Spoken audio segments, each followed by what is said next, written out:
दुनिया में सौर धर्म सद्भाव की अद्भुत मिसाल है अजमेर शरीफ की दरगाह। अजमेर शरीफ के बारे में प्रख्यात अंग्रेज लेखक कर्नल टाड ने अपनी पुस्तक में लिखा है कि मैंने हिंदुस्तान में एक कब्र को राज करते देखा है। आज से कोई 800 साल पहले एक दरवेश सैकड़ों मील का कठिन सफ़र तय करता हुआ अल्लाह का पैगाम लिए जब ईरान से हिंदुस्तान के अजमेर पहुंचा, तो जो भी उसके पास आया उसी को होकर रह गया। उसके दर पर दीन और धर्म, अमीर गरीब, बड़े छोटे, किसी तरह का भेदभाव नहीं था। जब पर उसके रहम और करम का नूर बराबरी से बरसा, तब से लेकर आज तक 8 सदी से ज़्यादा वक्त बीत गया, लेकिन राजा हो रंग हिंदू हो या मुसलमान, जिसने भी उसकी चौखट चूमी वह खाली नहीं गया। ख्वाजा साहब या फिर गरीब नवाज के नाम से लोगों के दिलों में बसने वाले महान सूफी संत मोइनुद्दीन चिश्ती की दरगाह को बुलंद दरवाज़ा इस बात का गवाह है कि मोहम्मद बिन तुगलक, अलाउद्दीन खिलजी और मुगल अकबर से लेकर बड़े से बड़ा हुक्मरान यहाँ पर पूरे अदब के साथ सिर झुकाए ही आया। यह दरवाज़ा इस बात का भी गवाह है कि ख्वाजा साहब सौरधर्म सद्भाव की दुनिया में एक ऐसी मिसाल है जिसका कोई सानी नहीं।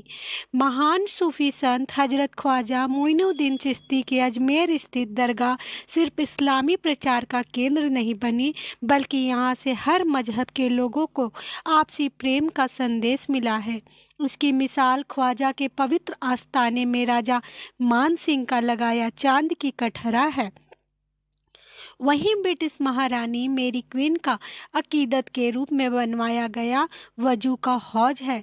तभी से प्रख्यात अंग्रेज लेखक कर्नल टाड अपनी पुस्तक में लिखते हैं कि मैंने हिंदुस्तान में एक कब्र को राज करते देखा है।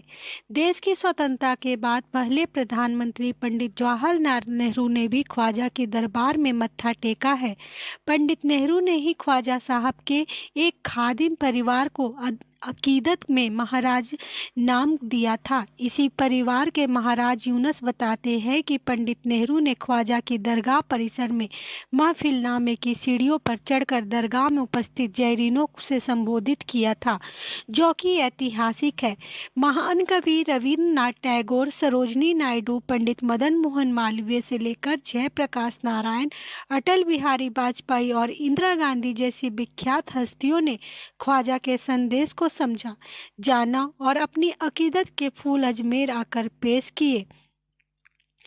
आज भी इस तमाम हस्तियों के हस्ती लिखित नजराने खादिमों की संख्या अजमुअन सैयद जादगान के रिकॉर्ड में सुरक्षित है।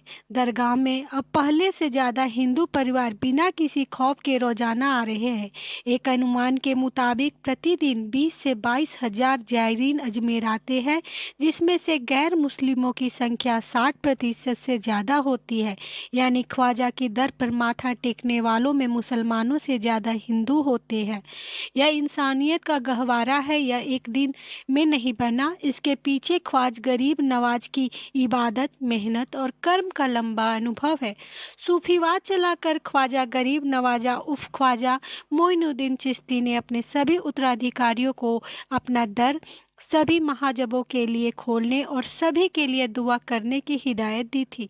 यही कारण है कि आज ख्वाजा मोइनुद्दीन चिश्ती के उत्तराधिकारी महरौली दिल्ली स्थित ख्वाजा कुतुबुद्दीन चिश्ती की दरगाह हो या हजरत निजामुद्दीन चिश्ती की दरगाह, सभी सूफियों की दरगाह में सभी धर्मों के मानने वालों का तांता लगा रहता है। इतिहास के मुताबिक हिंदुस्तान में सूफीवाद का उद्गम भक्ति आंदोलन के तर्ज पर ही हुआ है और ईरान के संजर नगर में चलकर हिंदुस्तान की सरजमी पर धर्म के प्रचार प्रसार के लिए पहुंचे।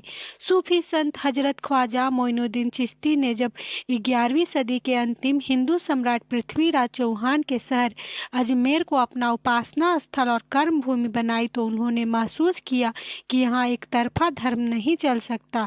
यहाँ इस्लामी सिद्धांतों को यहाँ के धार्मिक मान्यताओं से जोड़कर चलना होगा।